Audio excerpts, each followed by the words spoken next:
Hey guys, how are you? My name is Matt. I'm a ball valve technician here at FLO-TITE'S Valves and Control. Hey, my name's Trevor. I'm a ball valve technician as well here at FLO-TITE'S Valves and Controls. Today we're going to talk about our MultiChoice series. We have a stainless 1.5 inch MultiChoice here for you today. The end caps featured on this one right here are welded in place. This is socket weld with the heat dissipating rings. We're going to take this apart for you today and actually show you the insides. I'm going to have my colleague Matthew here show you everything inside of it. We've got a couple of accessories here, a media containment, stem extension, and a cryo extension. We got an example over here. We'll go over that a little bit later in the video, but I'll go ahead and have Matthew take this apart for you, and we'll have a look inside and check it out. So first things first, we're going to start with our handle nut.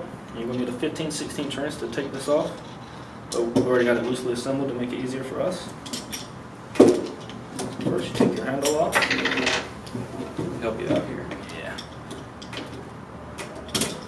After that, you have a second nut, same size, 15/16 wrench.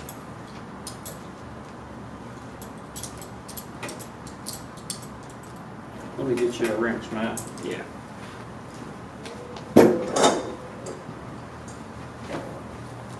Hold the ball inside. Okay. I'm going to use this adjustable here to hold the stem while we're turning the nut.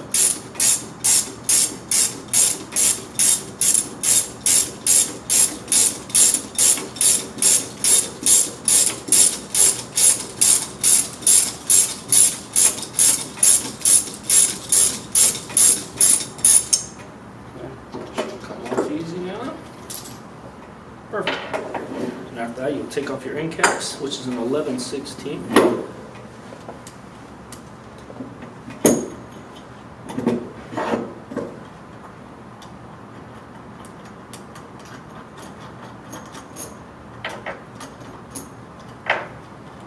This particular ball valve comes with 2 end caps. It's not like our F-150 series. Take off the other side as well.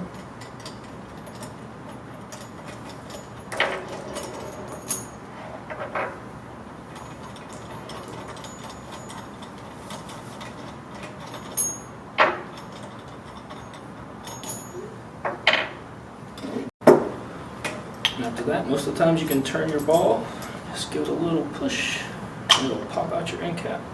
Pop out your seats and ball.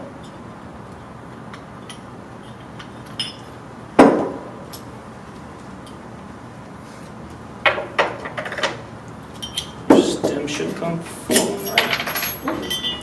I'll grab the Washer.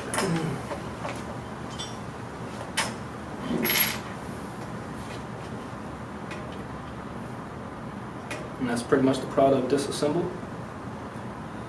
And next you'll put your packing back in. What about your packing follower?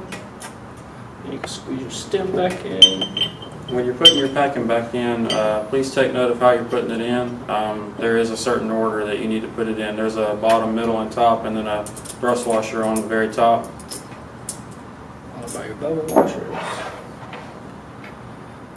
Locker washer. Stem nut.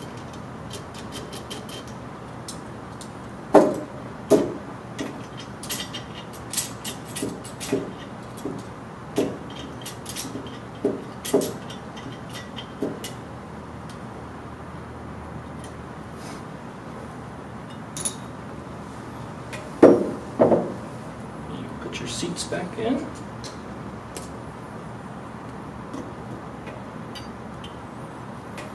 I'll usually put my end cap on first. When installing your seats and seals, the seals do have a specific pocket that they sit in, so please take note of that and make sure they don't bind up. And also the seats are, on the seat themselves, they are size specific. The large tapered edge will go towards the ball. The more flattened end will go towards the end cap, so please take note of that when you're installing the seats again. Make sure you put your ball in, followed by your last seat. your final end cap.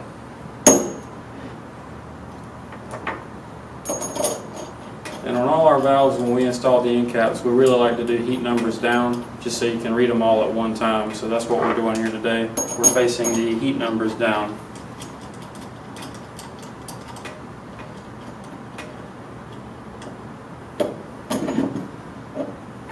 The next part, put your handle back on.